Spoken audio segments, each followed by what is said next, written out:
cette affaire a été, lui, victime d'un étrange chantage de la part des États-Unis. On lui proposait de rester un petit peu plus longtemps en prison et de quitter le territoire. Mettez-vous à sa place. Il a préféré fuir.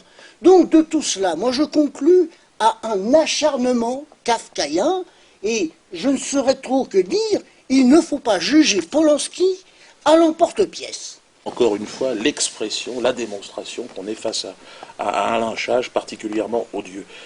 Je vais me faire l'avocat, si vous le permettez, l'avocat du diable. Beaucoup nous disent, oui, mais alors, ce soutien à l'artiste Polanski, pourquoi ne s'est-il pas exercé sur d'autres artistes qui, pour des faits peut-être apparemment moins graves, hein, je pense notamment à ce sketch de cet humoriste, peut-on encore d'ailleurs l'appeler humoriste, Dieudonné, qui a fait monter, je vous le rappelle, sur scène l'ignoble, l'irréparable Robert Faurisson, et qui là est menacé effectivement d'1 an de prison avec sursis. Comment effectivement expliquer à l'opinion publique qui nous regarde qu'effectivement on ne peut pas parler de 2 poids 2 mesures, que les choses sont différentes? Je vais vous laisser la parole. Ne mêlons pas les choses. Le cas de ce personnage infâme, vous l'avez nommé, je ne le nommerai pas. Africain. Et quand même, et puis un Africain, après tout, n'est-ce pas, est quand même radicalement différent. Je comprends que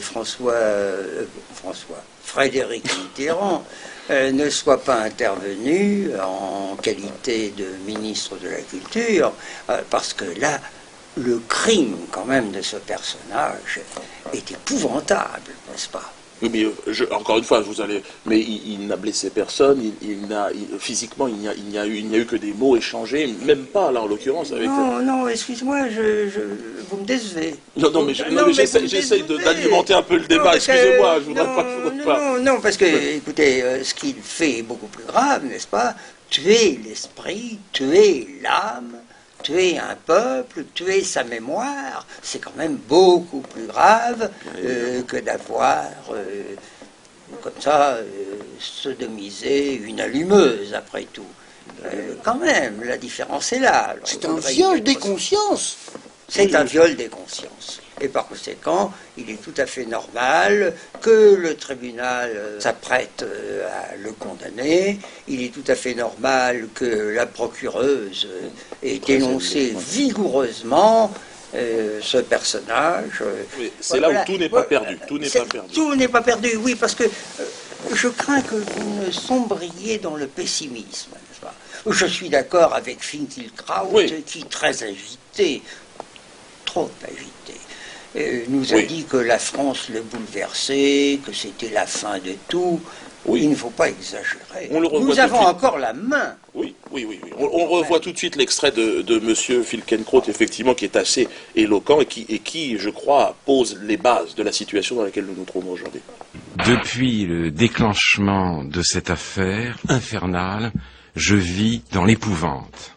La France est en proie à une véritable fureur de la persécution, et il n'y a pas que la France, c'est toute la planète Internet qui est devenue comme une immense foule lyncheuse. Voilà. Il a peur de la France. Est-ce qu'aujourd'hui, c'est une question que je vous pose, on peut continuer à envisager de vivre en France? Faut-il envisager de partir? Est-ce que l'affaire Polanski, ça n'est pas, on n'est pas en train de nous dire à nous, juifs, va-t'en, pars, fuis? Nous autres, qui ne sommes pas, je parle pour moi-même, qui ne sommes pas des résidents en Israël, nous nous rendons compte quand même que la situation en Israël n'est pas tout à fait brillante, n'est-ce pas? Et je pense, en tant que juif de la diaspora, qu'assez rapidement, beaucoup d'Israéliens regagneront nos climats.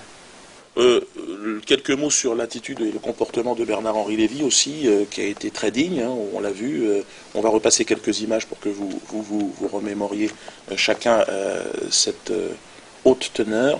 Le scandale, il est dans le fait que cet homme de 76 ans, qui a vu se construire le ghetto de Cracovie, qui a souffert des violences et de la terreur stalinienne, qui a traversé les pires horreurs du siècle et qui en a fait des films extraordinaires, il se retrouve aujourd'hui à 76 ans à dormir en prison dans une démocratie. C'est le monde à l'envers. Le monde marche sur la tête. Un discours puissant, hein, on vient de le voir, un discours structuré d'un homme qui a bien les pieds sur terre. Je crois que c'est très clair. Lui aussi est inquiet. Alors, moi, j'aimerais, pour terminer, peut-être que nous abordions de manière porteur d'espoir, parce que vous me dites que effectivement, je suis peut-être un peu pessimiste parfois. J'aimerais quand même qu'on voit les choses alors maintenant un petit peu du bon côté. Une intervention possible en Iran bientôt, hein, pour nous libérer quand même, écarter ce danger iranien. Qu'est-ce que vous en pensez aujourd'hui? Les dernières déclarations, évidemment, de ce président et une intervention possible dans les mois qui viennent sur l'Iran. Cette intervention s'impose et depuis longtemps. Je pense qu'on est tous d'accord. Mais nous pouvons le faire de façon humaine. Nous ne sommes pas obligés d'atomiser l'Iran tout entier. Mais quelques bombes atomiques ça et là, nous avons tout ce qu'il faut. Comme nous avons eu recours à Gaza, au phosphore blanc, comme ailleurs à l'uranium appauvri.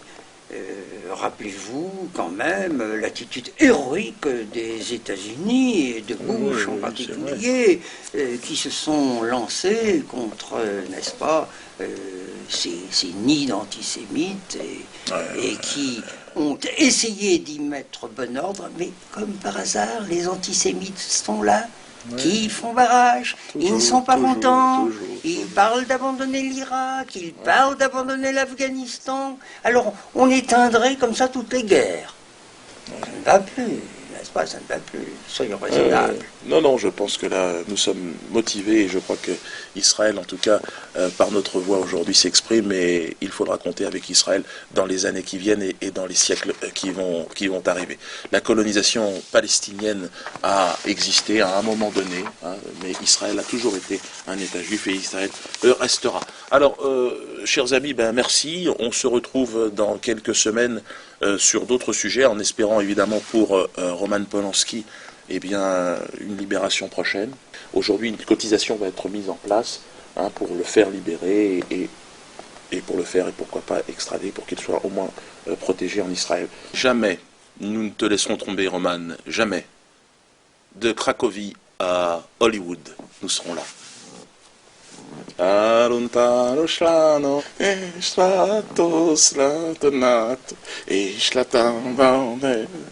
Merci à tous et à très bientôt. Ça a été